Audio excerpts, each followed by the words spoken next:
just like that, they buy it. They eat it up. You pander to them, you thank them. I mean, really, people, I thought you were a little bit smarter than that. I mean, it's just so easy to say the name of the city. You cheer. Hey, Stephanie, just cheer. I mean, just come on. Welcome to the A Show.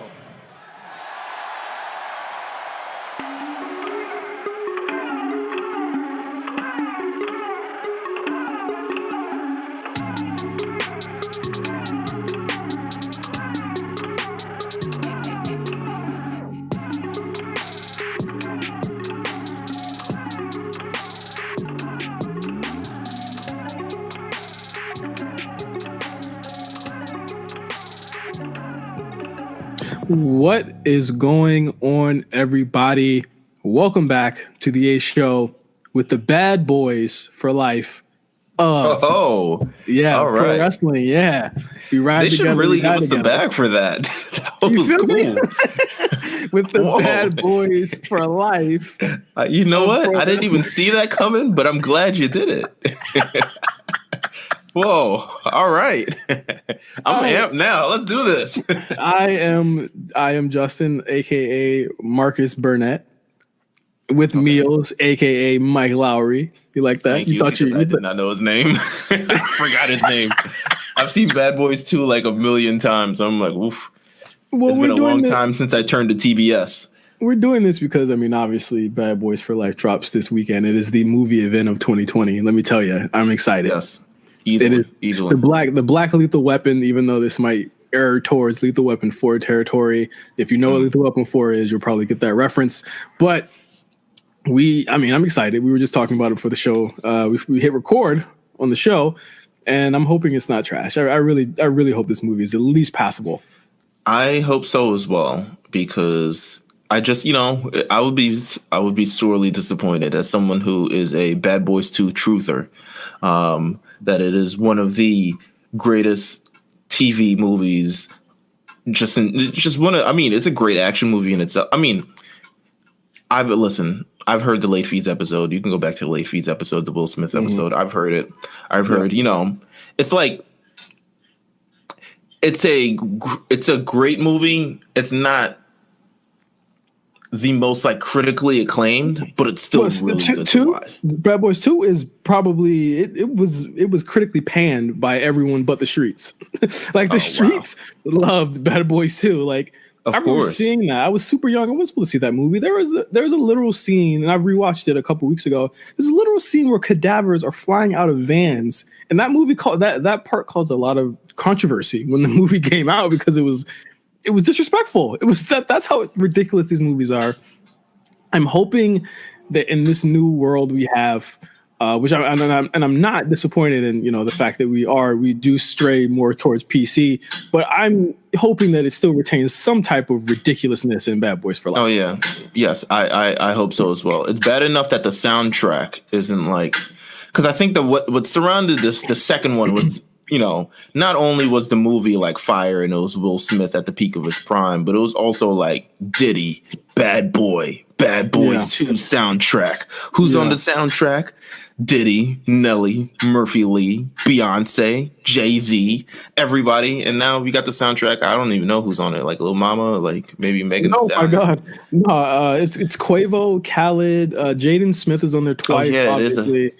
It's a Khaled thing. I think it's a Khaled thing. In fact, there's only been like one song released from it. I mean, the part 2 had the Realest Killers with 50 Cent and B.I.G. up there. That was a huge like street song for me back at the time. From New York, yes, it is. It was played all the time. Yeah, and you also had, as you said, the Nelly P. Diddy joint. You had a bunch of joints up there that were just crazy. And like you said, I do agree. I think the soundtrack did help make that movie legendary, even if it wasn't as good, but because they played the songs. They are not paying us. Let's stop. Okay, I'm sorry. I mean, this isn't late fees either, so let's just... They aren't paying us at all. First of all, I'm assuming because of all the events that happened this week, a lot of people are going to listen to this episode. So please do, first of all, go back and find that Will Smith episode of Late Fees. I think it's a great listen before you before you see this movie, and maybe we should bump it at some point during this week. Yeah, that'd be hard. And then also RSPN, because RSPN, I listened to the episode today.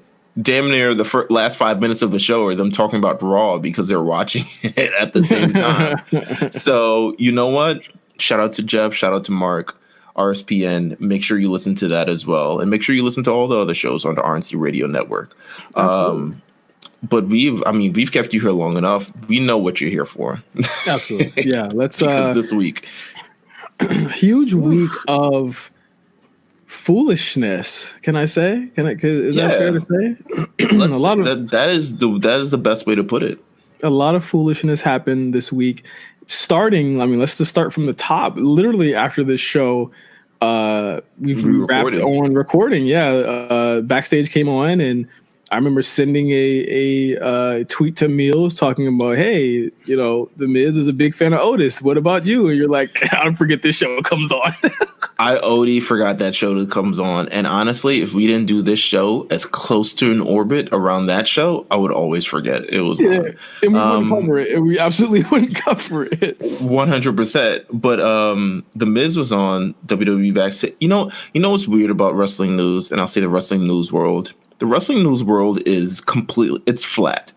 For those who think the world is round in this, it is not round. It is 100% flat. Same news over and over again.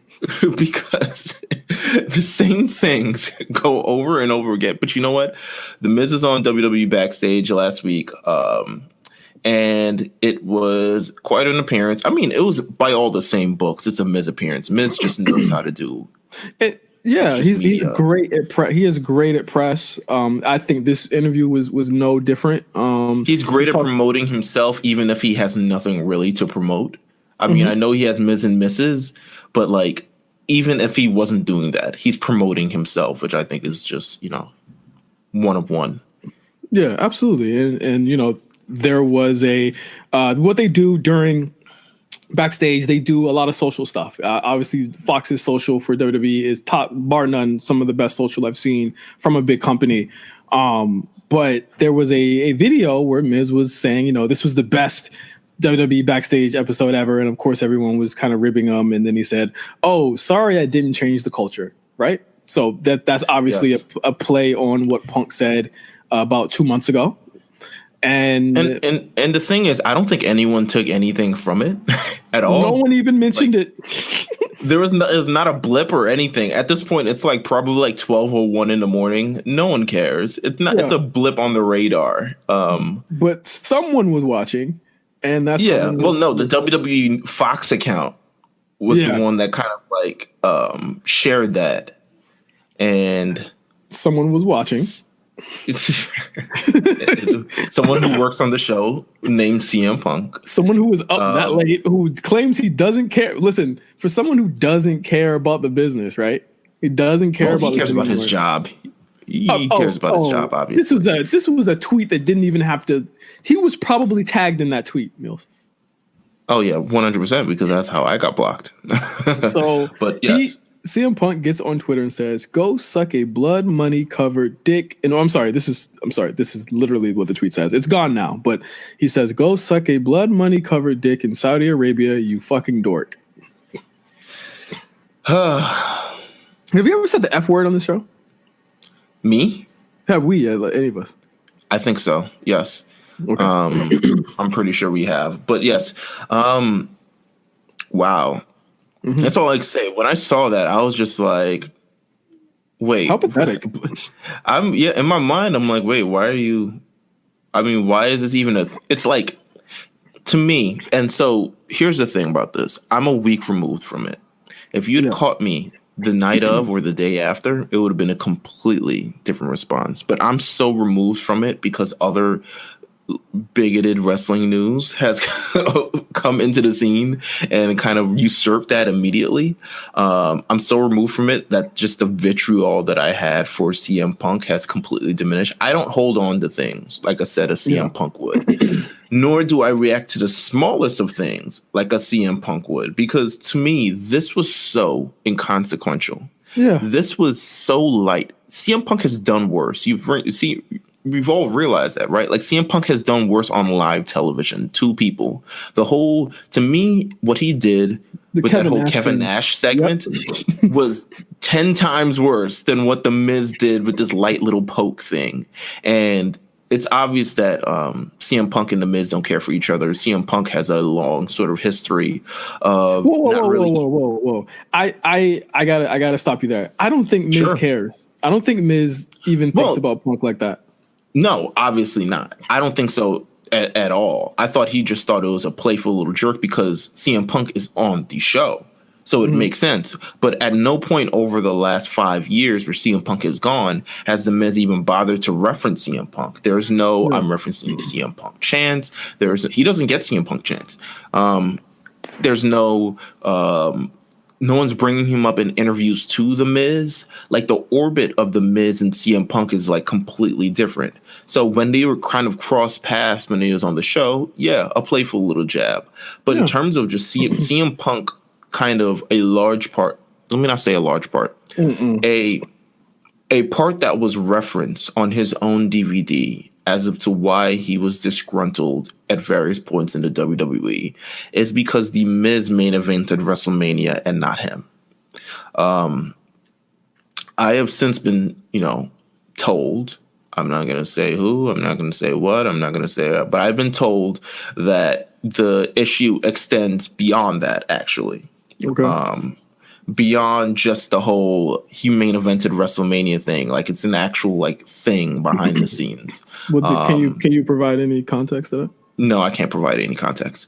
But I just know that it's more than that. On Miz's side or Punk's side? Did Miz perpetuate this? No, I think it's a little bit more. I think how can I say this? You know what? I'm not going to say it. There's more. There's more to, and it has to deal with a lot of things regarding kind of Punk's departure. I'll say that. Actually, the news cycle of Punk over the last 5 years or so. It has something to do with that. I'll take that as however you want it. But CM Punk kind of a large part of it, while his disgruntledness is because The Miz, and he doesn't believe that The Miz deserves all these other things and all this vitriol. But The Miz, once again, like we said, The Miz does not care about CM Punk. Yeah, he doesn't. The Miz has not even responded to said tweet. That's how little he cares about this.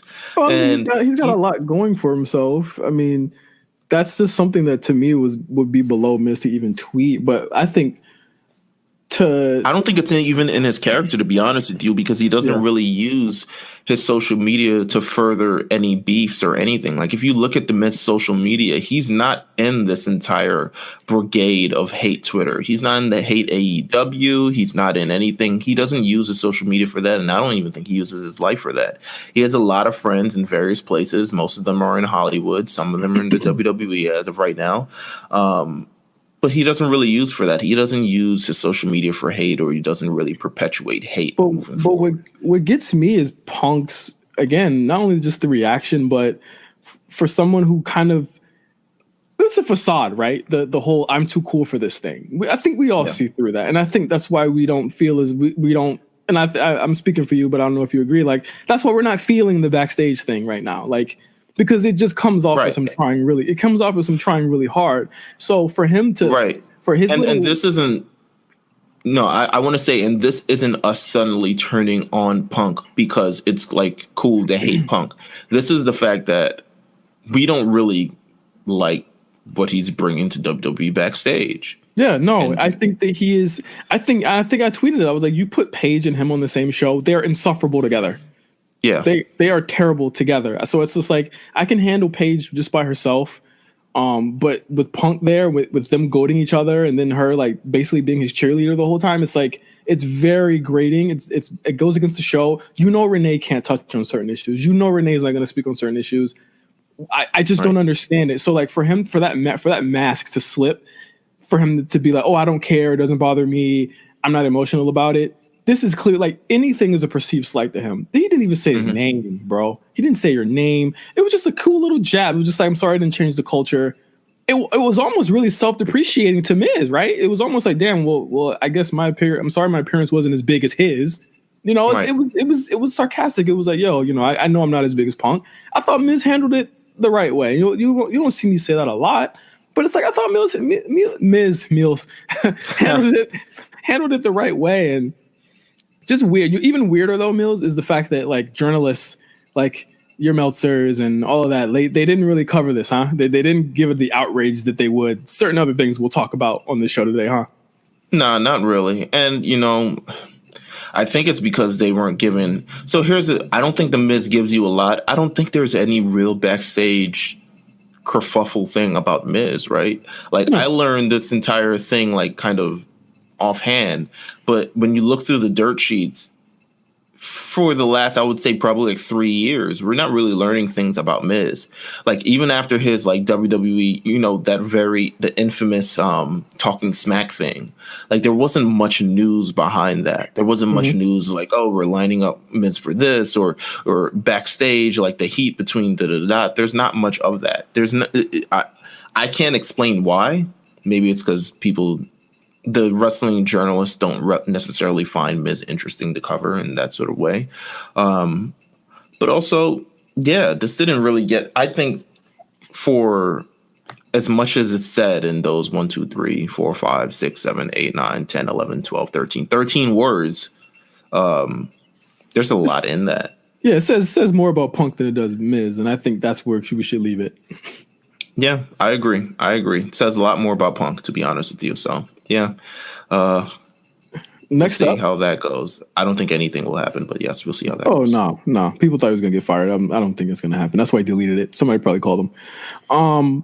Next up, and this is probably the big point of No Holds Barred this week, Tessa Blanchard on Saturday made the ill-advised idea to tweet, I guess.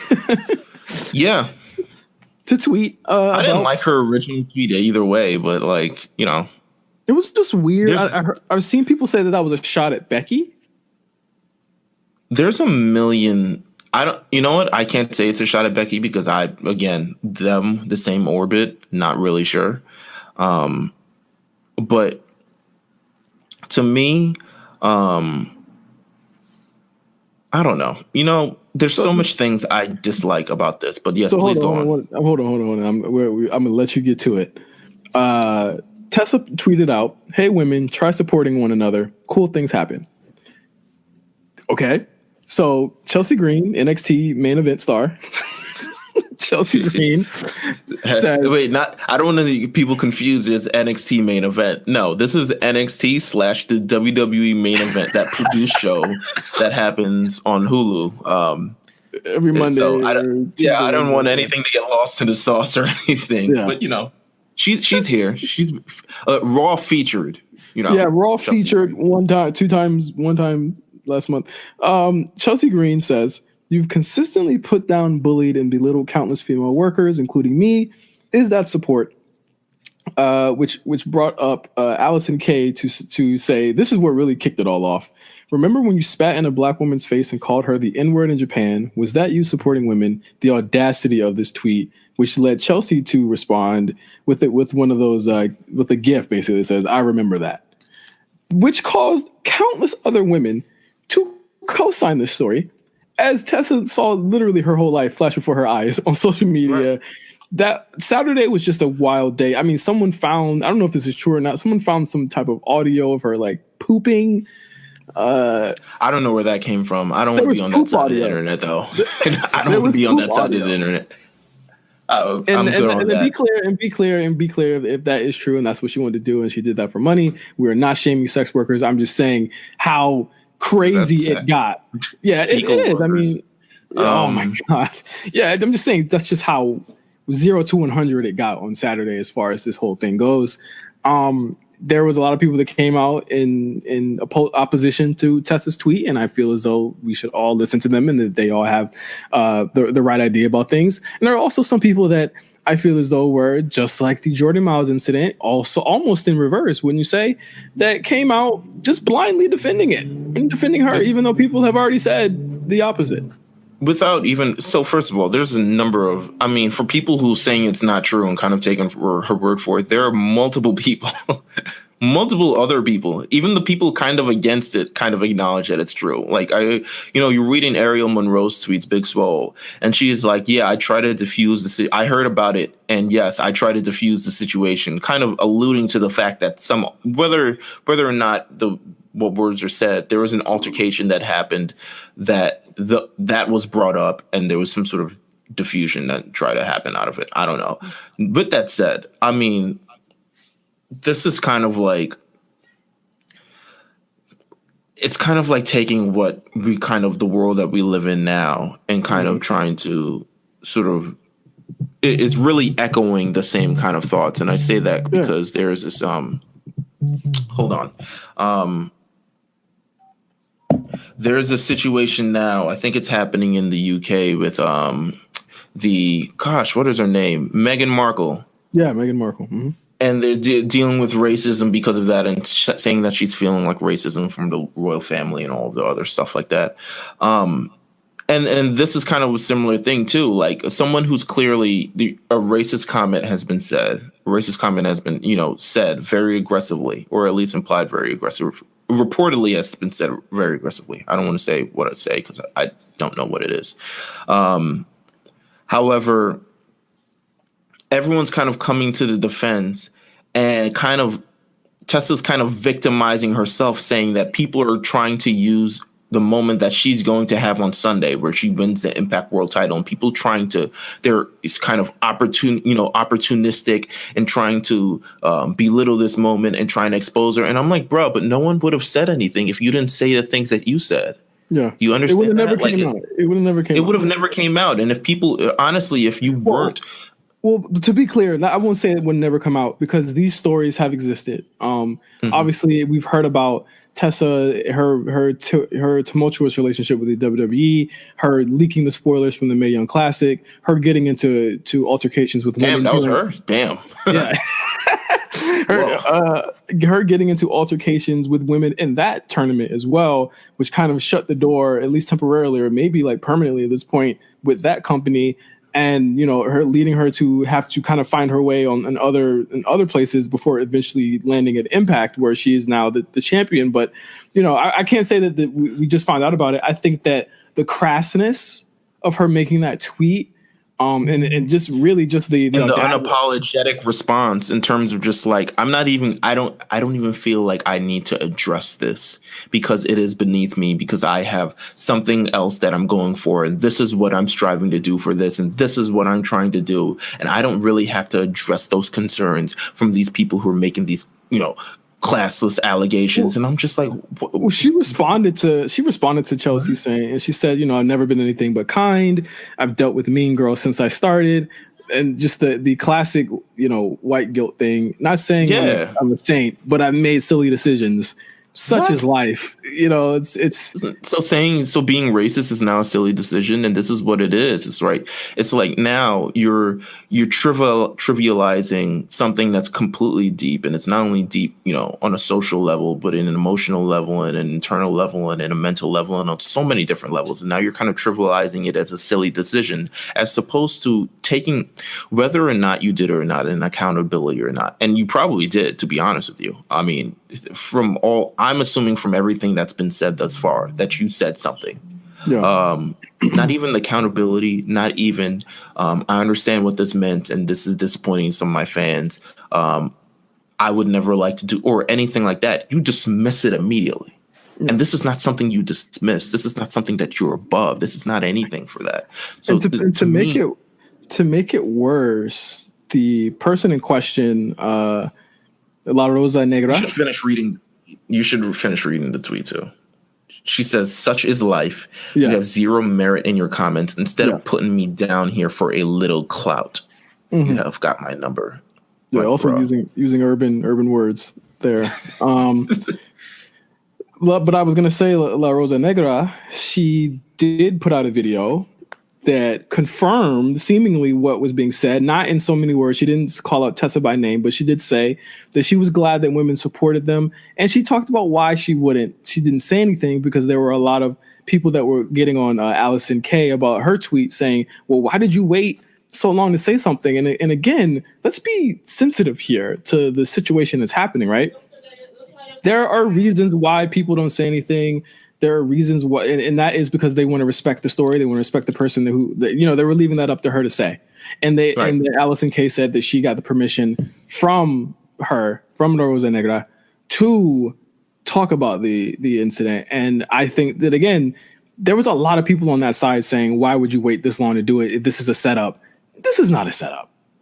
This wasn't a setup. This was real. And I think that there is something that has to be said with taking accountability. And that's something that not only wrestling journalists don't do, but also wrestlers don't do.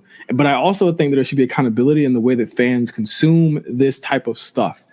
I think that this is really, it's not under the same tree as the Jordan Miles thing that everyone was up in arms about. But I can definitely say that the reactions are not the same, and probably because she's a woman. Mm-hmm. They weren't as huge and widespread and wide felt as the Jordan Miles thing, where everyone was changing their avies and stuff like that. I didn't see that. And Jordan he rightfully called out WWE, but we are rightfully calling out someone who is doing something as toxic and is unapologetic about it. And probably the thing that, this continued to, I try to at least ignore it for quite some time. But what really pissed me off was the Joey Ryan sort of response to all of this, in terms of just saying you were hot at him. You were hot at him. I was, because this is kind of what it produces, right? Like when you don't take accountability for the things you do, and you try to continue it, even sort of to look at it. And I'm not blaming Impact for whatever they did, because they're going to do whatever they want to do anyway. Like Impact does not follow the rules of society. Impact is its own thing that lives, breathes. It's its own universe that lives, breathes, dies, and moves on accordingly, because it's been going on forever and forever and forever. But just the fact that, this kind of happened. She gets the world title. He makes this kind of comment that they're essentially using this to sort of put down the show, and they're using this as sort of and also Twitter activism is fake, and all this Twitter outrage is fake, and everyone moving forward is fake, and none of this is real, and et cetera, et cetera. And I'm just like, bro, are you kidding? I can't even remember my initial tweets. I just remember just being so incredibly mad, because this is kind of what this kind of breeds. This kind of breeds this sort of attitude. It's you basically hit him with excuse my language. White privilege. No, you hit him with nigga please. Because he first of all, he added all these other and this is another major issue, because now he's including Moose and Scorpio Sky and all these other people. And he's like, see, look at all my black friends who also, who also said that this was sort of this thing and didn't really take. And I'm just like, bruh, first of all, I was like, see what you guys did. And you guys, I hope it was worth it in the end, because I personally don't know. Or Scorpio, the first thing he does is post a picture of him hugging her and not Yeah, I was like, are you kidding me? Moose is out here fighting Twitter trolls to defend her. And I'm like, she doesn't need your shield, bro. She's a grown-ass woman. And then, you know what I'm saying? Scorpio uses an MLK quote. And I'm just like, you already know it's some bullshit when there's an MLK quote. Let's just be clear. You already know it's bullshit. Joey Ryan's linking to an Obama quote. And I'm like, bruh, get out my face. Yeah. I at that point, I really did.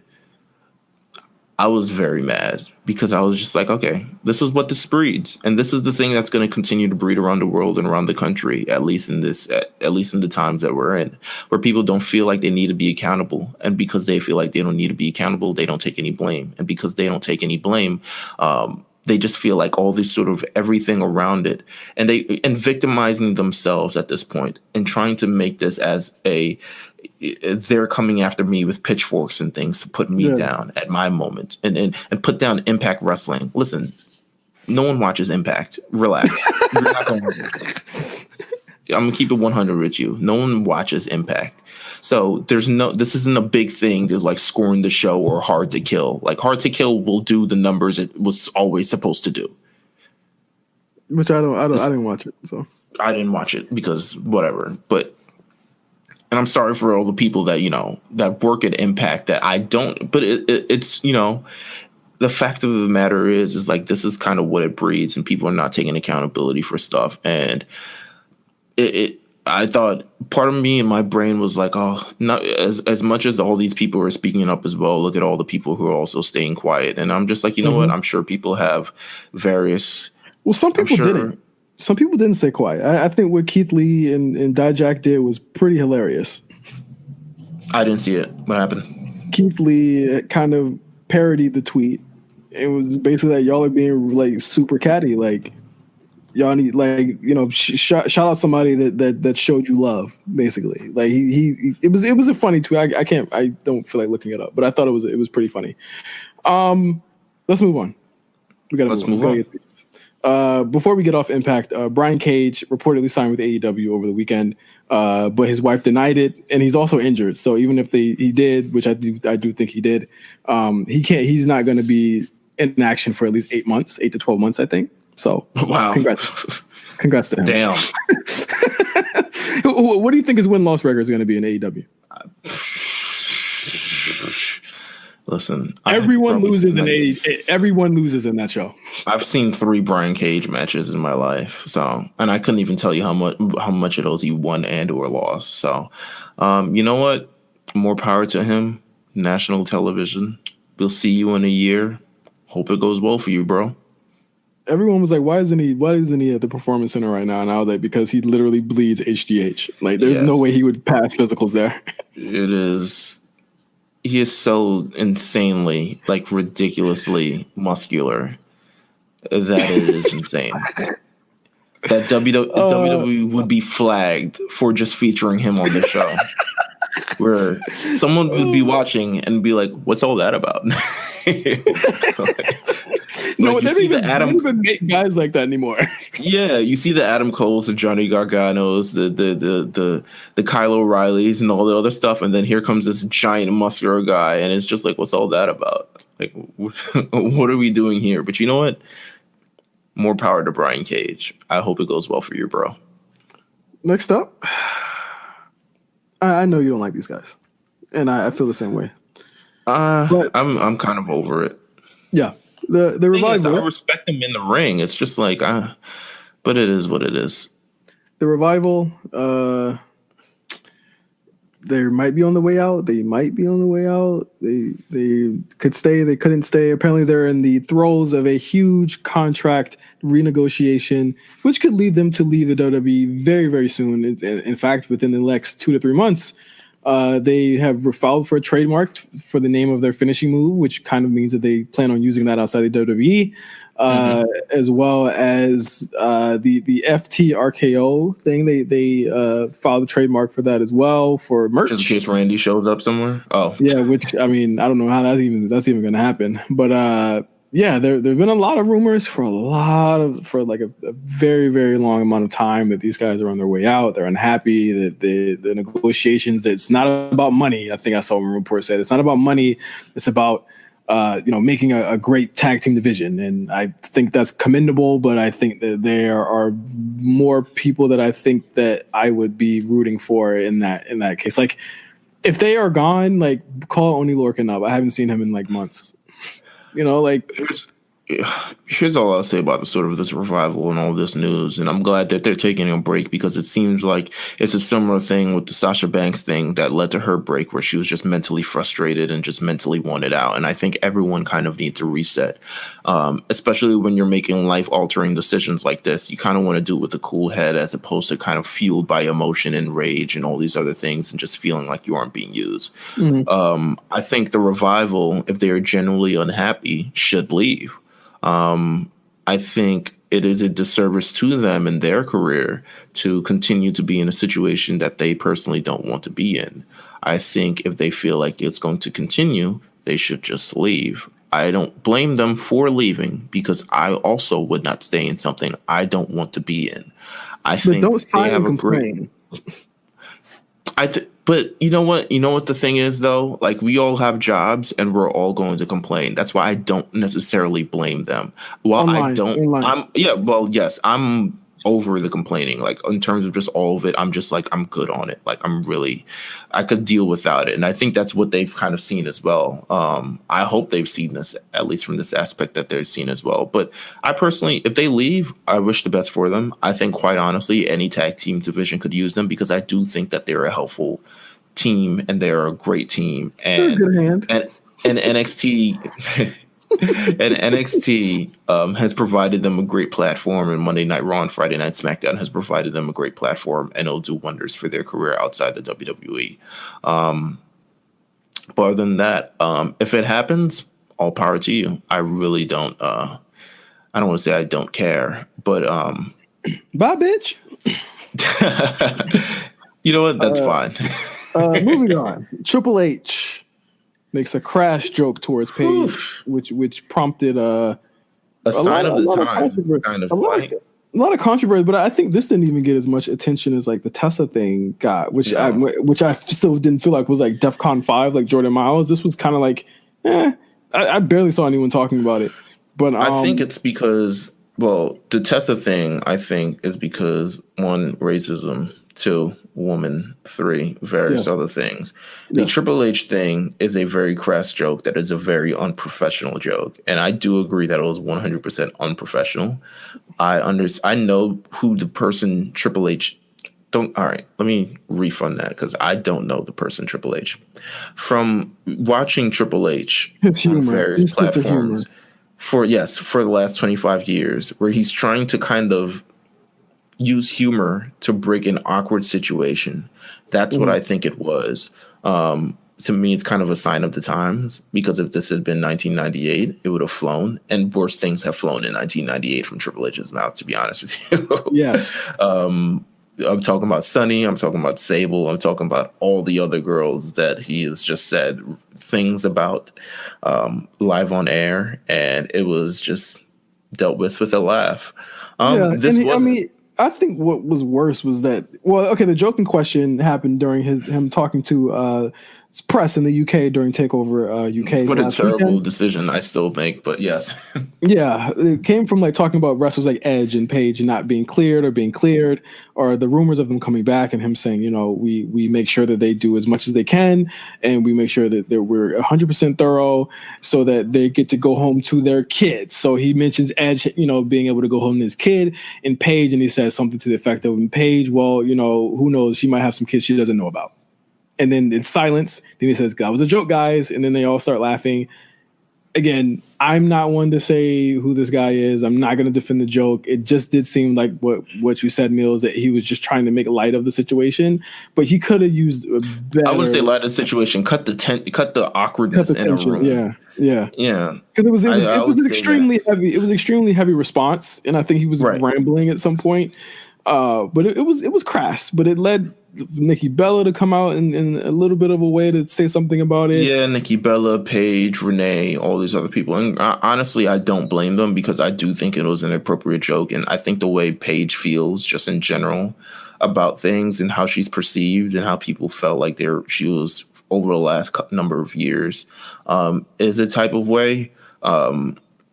I'll say that. In terms of just, I think people are also using this situation to bring up all the other problematic issues with Paige, which I do also think needs to be addressed, that she just refuses to address. And I think her boyfriend? I don't want to.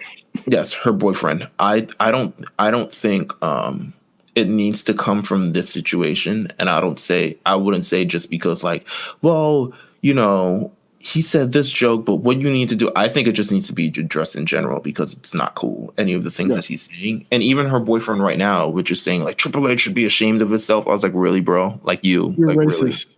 Really? Yeah, you're racist, you're homophobic, you're transphobic, you're all the other phobes, and you just laugh about it because you have some stupid following and you have this this girlfriend and all this other stuff like that. Like, I don't buy it. So she needs to address that. If she chooses not to address that, fine. But guess what? People aren't going to. People aren't really going to feel sorry for you, bro. She hasn't endeared herself to a lot of people, and while I don't think she deserves that joke, I do think that I see why people are still making her the butt of the joke. And I mean, it sucks, but in a lot of ways, it's like she doesn't endear herself to people because I mean that there's a time I think people brought up the Zelina Vega thing where she was going at Zelina Vega on Twitter 2 years ago. It was just a wild. But I don't think this situation, and this is kind of what I feel like it breeds hate. I don't think this situation where something happened to her should breed another situation where we're all getting on her because of it was like, well, the pot, the kettle, all this other stuff. I don't feel like it should necessarily breed that. I feel like the situation should be kind of like its own thing and dealt with accordingly. But also we need to also deal with all these other things that you said and that you refuse to address. And maybe you need to be put on trial for, not like literal trial, but you need to be put on trial for that because it's not cool. That's all I'll say about that. I mean, I know there's a note here. There's a Meelz note on this next point. In all caps, didn't watch. So, of course, I am talking about NXT UK TakeOver Blackpool 2, which aired last Sunday. So I was recording the Lookout while it was on. I'll just give a quick run through. It's okay. You don't. Give it a quick. I feel like the War Report will also give a nice little. If you're looking for the full thing and a great analysis on it, I feel like the War Report will do it as well. But feel free to let me know what was popping on the show. Solid show. I can't say any takeover is ever bad, but if there was ever a takeover where it was like you can watch it at your own leisure, this is probably the one. I would go back and watch Tyler Bate versus Jordan Devlin. That did steal the show as we all expected. The triple threat between Kaylee Ray, Piper Niven, and Toni Storm was also excellent. I really liked the ladder match.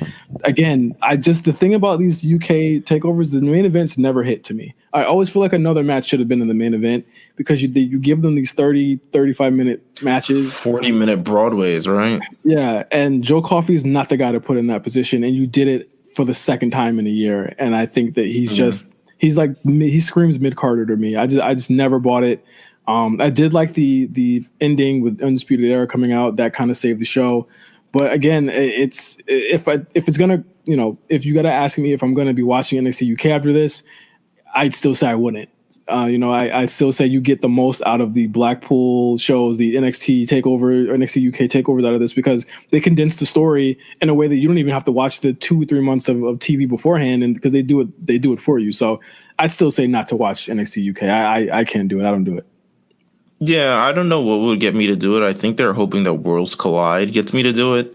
Good luck, though. We'll see. Good luck. I might not even watch Worlds Collide. But yes, we shall see. We shall see. Are we doing 5 with 5 today, or are we? Yes. Okay. No, we're doing 100%. We're doing the 5 with J5, the 5 on 5, the 5 with 5, as we're continuing to count down into the Royal Rumble, which is in about a week and change. No, 2 weeks. Less than 2 weeks away. Are you ready for the Royal Rumble? I haven't told you. I will continue not to tell you which Royal Rumble I'm doing. I think that's really messed up, but okay. But we are going back. Are we going to do a Rumble pool? Yes, we shall do a Rumble pool. Look out for that. Yeah. We're going to do a Rumble pool again. Once again, winner gets up here on the A show. Both winners. With that said, the 5-on-5, I have not told J5 this. So if you think that this is 100% all real and unscripted, we are going back to the Royal Rumble 2005. Oh no! 15 years since the Royal Rumble. I don't even know who won. 2005. I don't even know who won this. I will set the stage for you. 2005. 50 Cent, the biggest rapper in the world right now. #1 single, Candy Shop. Okay. Love the Massacre. What else is going on in 2005? Yes, the Massacre, all this other stuff. And in 2005, we have 2 young bucks who are just ascending at the same time, one on Raw and one on SmackDown. I'm talking about one named John Cena. Oh, yeah. And one named Dave Bautista. Okay. I know. Has your memory been jogged enough? Yeah, I remember this one now. Yeah. Okay. The Royal Rumble 2005. Let's see. It emanated from, you know what? skip all the theatrics. Let's get to the actual question itself, even though it emanated from Fresno, California. See, look, it's right here, right up your alley. Far hours away. Yeah, go ahead. Let's see. Okay, I have one. So, first question: The Undertaker on this show, Oh God, not in the Royal Rumble, but faced off against Heidenreich. Do we all know Heidenreich? We all remember Heidenreich. Yeah, we remember. He faced off with Heidenreich, but there was a stipulation for this match. What was the stipulation? What was the? Well, it's a gimmick match. It's a gimmick match. Royal Rumble 2005 gimmick match. Undertaker, Heidenreich. Undertaker. How many? Do I get clues? Or how many? Okay, let's say I get 3 clues. Do you want a clue? Do you want a clue? Yeah. Yeah. It is a signature Undertaker match. Casket match. It is a casket match. Yes, sir. He faced off. Oh, there's a GIF. There's a GIF of this. There's a GIF of this. I remember this GIF. Yeah. There's 100% a GIF of it where Undertaker rises up, or he gets his arm out. Something also featured in this match. Snitsky interfered, and Kane popped out the casket as well. And it was eventually supposed to lead up at WrestleMania 21 to Undertaker and Kane versus Snitsky and Heidenreich. Oh no. And then they nixed it because obviously parties involved. And we ended up getting Undertaker and Randy Orton at WrestleMania that year, WrestleMania 21. Boom. All right.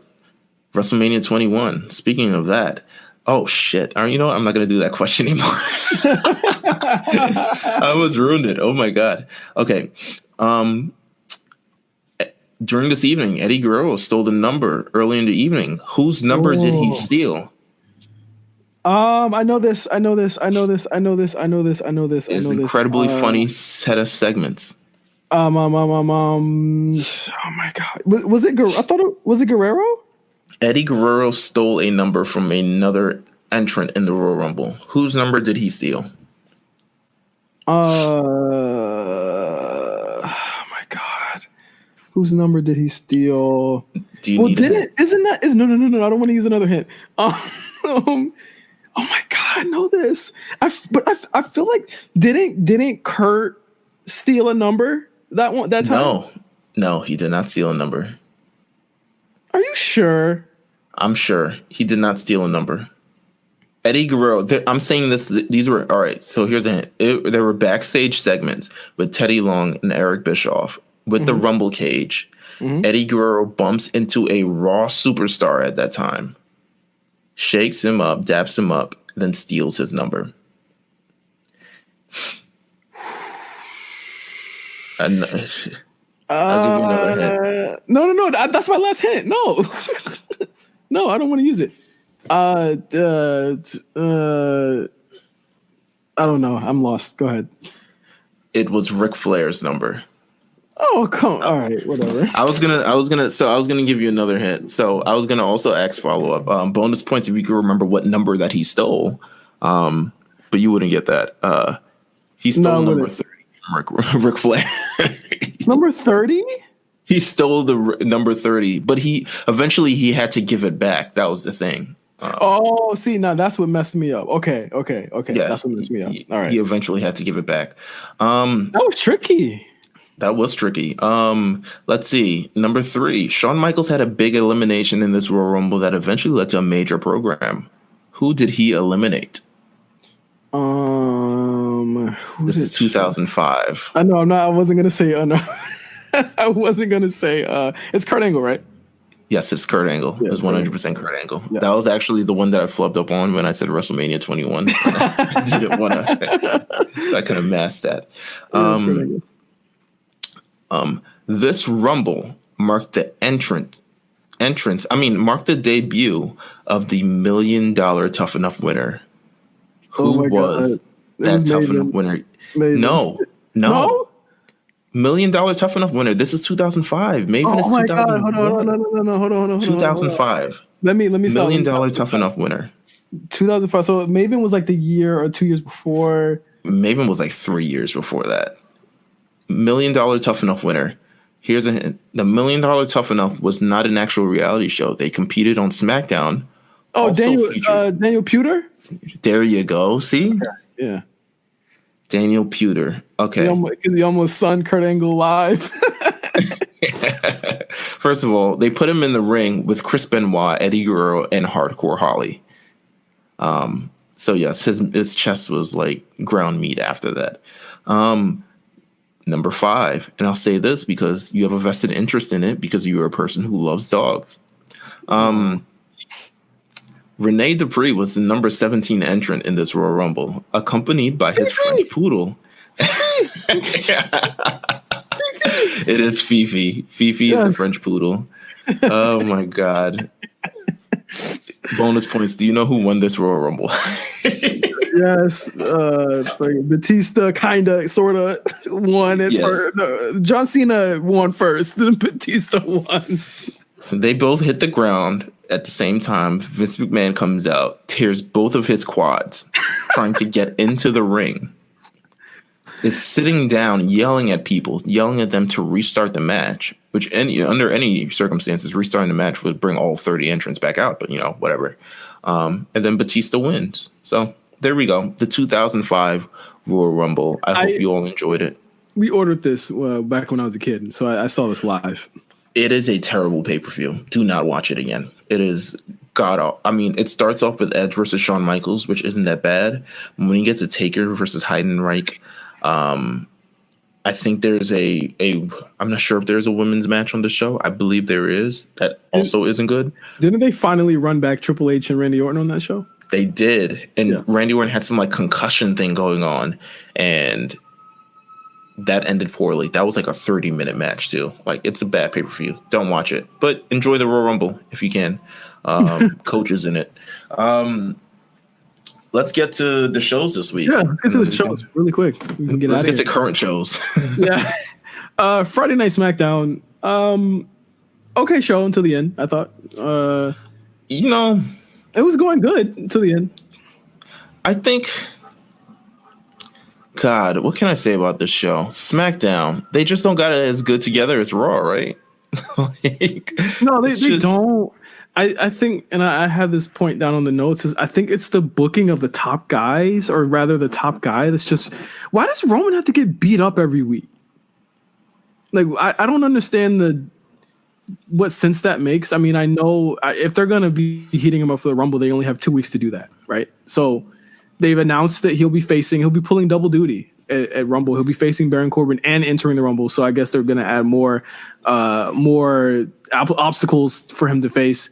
But I think that it's just this Baron Corbin Roman Reigns feud. I think someone even said it. Like, I think it's been like 10 weeks in a row or something like that, where like it has ended with Roman either getting beat up or having a match with with someone from Baron Corbin's stable. This SmackDown feels so middle. This feels like such a my TV ass SmackDown. You know what I'm saying? Like, and the week before, like the other week was really good. Yeah, but I think it was because of all the returns. But there's just such. So here's the thing. Here's what I want from SmackDown. Here's a checklist of what I want from SmackDown. I want at least one really good match. That's what I want. Raw has one. Raw will have one every week. It'll have at least one. Yeah, I mean, this week they had more, but it'll have at least one banger. Raw has a little bit of leeway because it's 3 hours. I'm going to say you got to give me at least one really good match.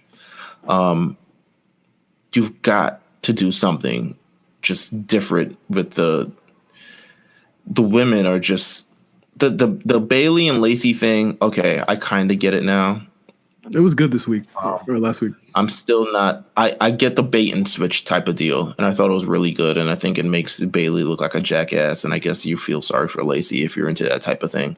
Wow. But but other than that, I don't really like it. There's so much problems with it's with the roster. It's with the way things are booked. It's the lack of really fire matches. And we had foresaw the roster being this way because I think I'd even said it the week after. I was like, SmackDown is a bunch of top guys and no middle guys at all. There are no guys that they can use as utility guys there. You have Drew Gulak, who's never on the show. And it's not, this is an imperative. We can't keep doing the same things on every show. Like, we can't continue to give people. I mean, at this point, you've exhausted all the women matches. At this point, you just have. You got Carmelo in a winning streak. You've got Braun Strowman versus Shinsuke Nakamura, which should be cool, but no. If it's Shinsuke losing, then miss me with that.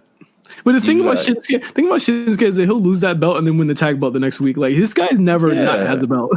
So it's like there's nothing really going on. Sheamus is apparently back in wherever the hell he was, purgatory. I will legitimately say that the best part of the show is the Otis and Mandy storyline. Yes. I just threw my hands up, bro. It is the best part of the show. And I say this because there's nothing going on this show. It's just nothing. It's whack. I really enjoy that. I enjoy that you said that, and I think you only said it because Miz said it, but I'm gonna let it slide. That you said it. I thought it was. Miz said it. I think the Mandy Otis thing is really, really, really sincere and cute. I like it. I like it. I like it as well. It's going to hopefully it leads to something. Hopefully it doesn't lead to wherever that Eric Rowan shit led to. One thing that concerns me about SmackDown right now is if I was to make a cursory glance at the the Royal Rumble card, rather, they only have like one match or two matches. I don't even know if they have two matches. The women's championship hasn't been defended on the SmackDown pay-per-view. SmackDown women's championship hasn't defended on this pay-per-view, I guess it'll be defended on the next. It kind of has to be now. Elimination Chamber. On Royal Rumble. Like, they've been doing this whole Lacey Bailey thing. Like, it would be kind of silly not to defend it at Royal Rumble. I think it's funny that they have more. If I told you that Raw only had one match on Royal Rumble, would you believe me? Because just watching Raw, you would think that there would be way more matches, right? Yeah. I wouldn't believe you. Yeah, SmackDown has more matches on the card right now, singular show matches, and that is Roman Reigns and King Corbin, and Bray Wyatt versus Daniel Bryan, which I guess they're doing the super slow burn for because I literally almost forgot that they did anything on Friday until I literally was doing the notes for the show. I hate this show. It's not good. I just like it. I hate it so much. I saw John Morrison and his dry ass hair. And how'd you feel about that segment? I thought Morrison on the mic. Yeesh.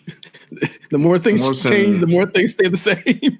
He looks like such an old vegan that it's like crazy. He's like he ages how like white vegans probably age. So, do you think they add Lacey and Bailey to this show? They should. I think they very much should. I agree. The fact that they left them off the last pay-per-view and they've been building up to something, I think it's crazy. Unless they put Lacey versus Sasha, which would be weird. Like, you understand how weird that is? Like, I don't know. Sending mixed signals with this feud because now they kind of took away the aspect of Sasha Banks and they're kind of like dangling that carrot. But we're supposed to be wanting Lacey versus Bailey. So it's kind of like, where are we going there? I don't know who Bailey is getting for Mania.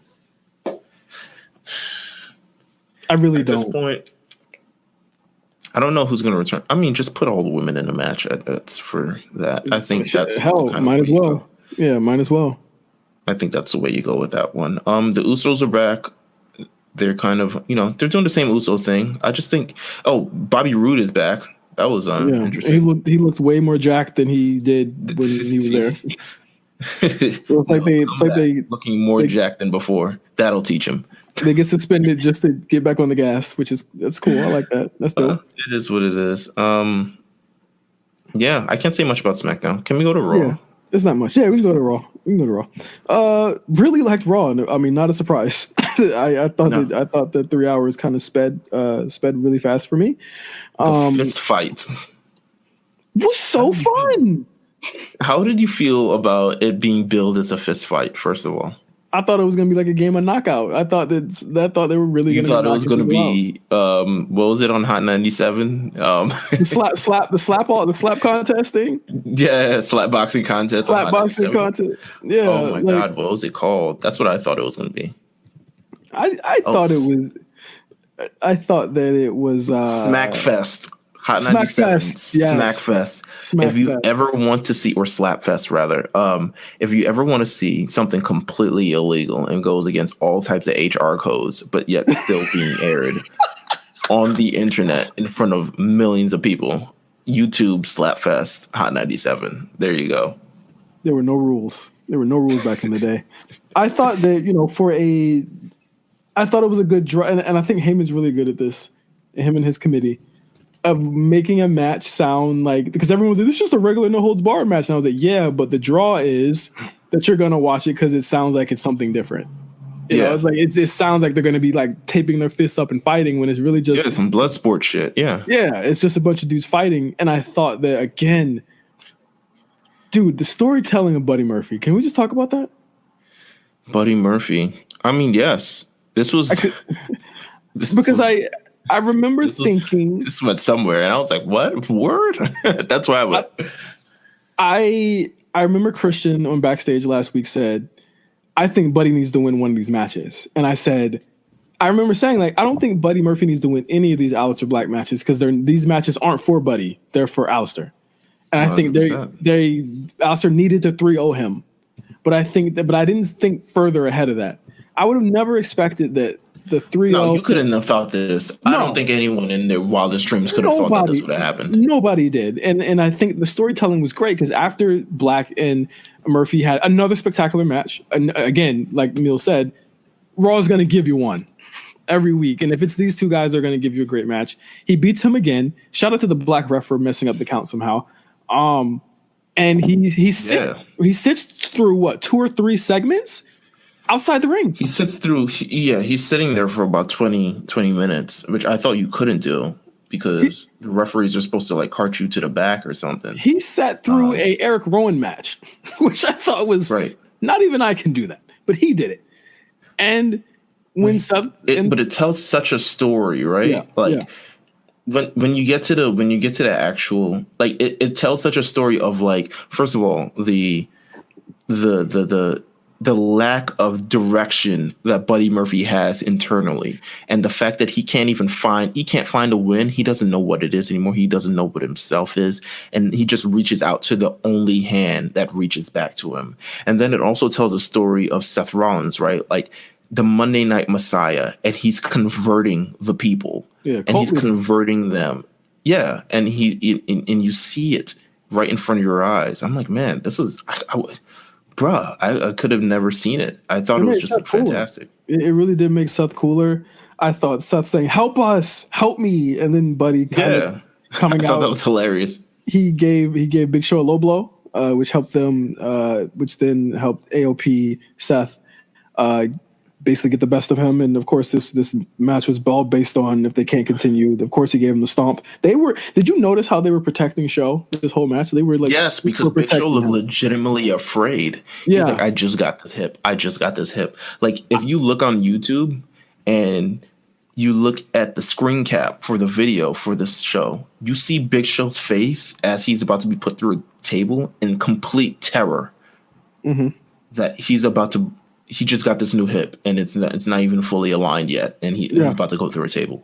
I don't see him being around for long, just based off this match.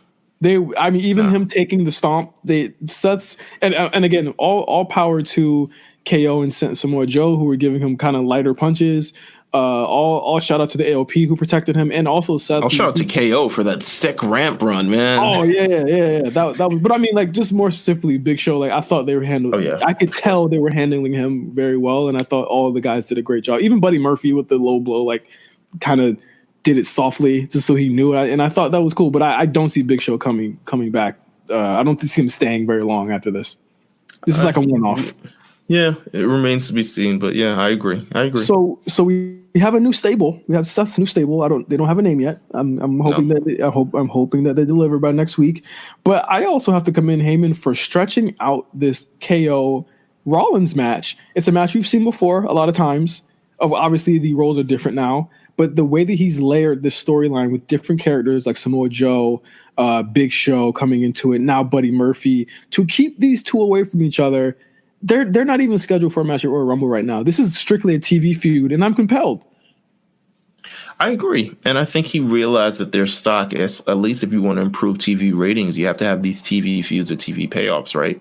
Like not everything can be geared towards the major pay-per-view. And I think that's where they kind of lost people. And maybe we didn't even realize it ourselves because we're all working towards a pay-per-view, but you don't really get any payoff on television. So nothing really before the pay-per-view kind of seems like it matters. Whereas, and you get on this show, you get the blow-offs of Buddy Murphy versus Aleister Black. You get the first kind of like almost legitimate Rusev versus Bobby Lashley match. And now you're getting the mixed tag match next week, which I thought would have happened at the Royal Rumble. And probably like, if you counted this like 8 years ago, would have happened at the Royal Rumble. Even in a freaking Andrade Rey Mysterio ladder match, it's happening next week. Good Lord. And we know about it a week in advance. Again, this freaks me out. This really freaks me out that we know what's going to happen next week. But again, like the strategy of focusing on TV, it's working for me because it's made Raw something that I have to watch every single week. And this was one storyline that makes it worth it. I thought Rusev Bobby Lashley this week was a little bit weaker. I don't think these two have any chemistry in the ring whatsoever. Nah, it seems like, here's the thing. There's a comment by Brian Alvarez about like the thing. I'm not even going to front. I agree with that statement because these two have been feuding for months. And the fact that they're going for chin holes and wrist locks and all this other stuff, to me, I'm like, yo, you guys should be beating the holy crap out of one another.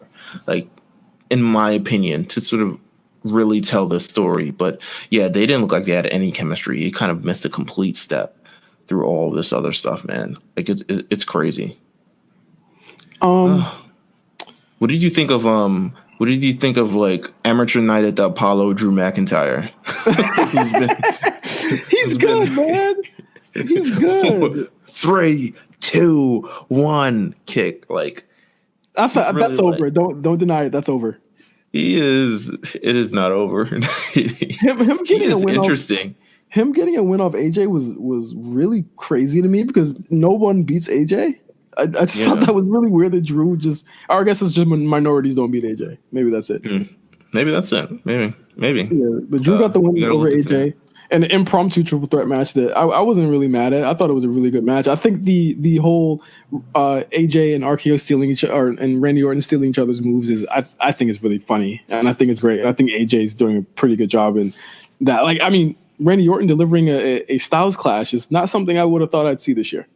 No, but it was good. And I think just the mere distraction, this is why it makes so sense. The distracting of both of them trying to get a one-up on each other allowed for Drew McIntyre to kind of lay the boot and really pick up the win. So I have, once again, just great writing. It's good. Before the final point. It's good shit. You know? What do you think is in Eric Rowan's The Cage? Just really quick. I don't want to say it. I don't know. I feel like it's going to be. I don't want to predict it because I'm kind of like.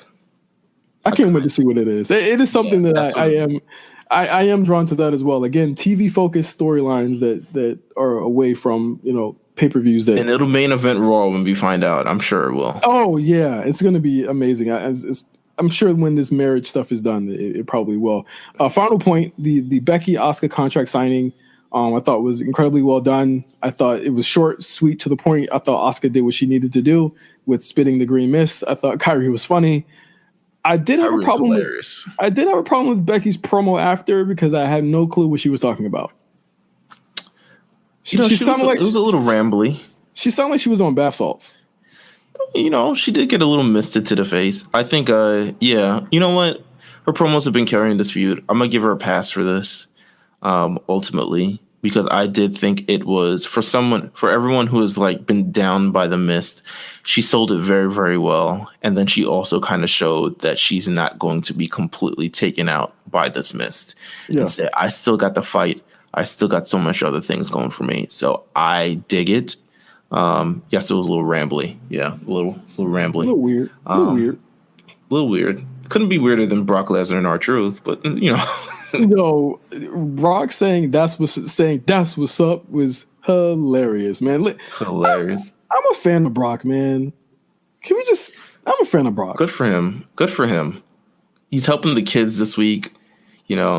in Minnesota. He's a coach for a day. He's out here giving moments to R-Truth. R-Truth enters the Royal Rumble, then subsequently realizes Brock Lesnar's in it, and then he removes himself from the Royal Rumble. It's just a moment. I mean, he's going to be on the show next week. So shout out to Uncle Paul booking the show and making sure that he shows up every single week. I don't know what he's going to do next week on the Go Home show, but I think that he probably, I mean, it's the Go Home show before Rumble. It's going to be a big brawl and he's going to be involved in it. Yeah, has to be. So yeah, that is this week, a very hefty week in wrestling. Anything else that we haven't touched on, Meelz? No, I would like to say, spend the month enjoying past Royal Rumbles as we tend to do in this month of January. Maybe go see Bad Boys for Life. This isn't an ad, but we are. Please go see it. I'm going to go see it. I'm going to go see it. Yeah, I'm going to go see it. Support Black cinema, even if it's from Will Smith and Martin Lawrence. But support Black cinema. Yes. Cinema. We have today the debut of the Black Variant podcast with X and Van. If you guys remember, a couple of weeks ago, they did a bonus episode, a special episode before their show debuted. It's going to debut on Wednesdays, of course, on the RNC. I mean, I'm super happy and super just really excited to listen to the show. I'm a huge fan of X's last show, and I was clamoring for it to come back, and now that it's back under our umbrella, I couldn't be happier to have it here in RNC. So make sure you check that out. One of our new shows that we're introducing this year in 2020.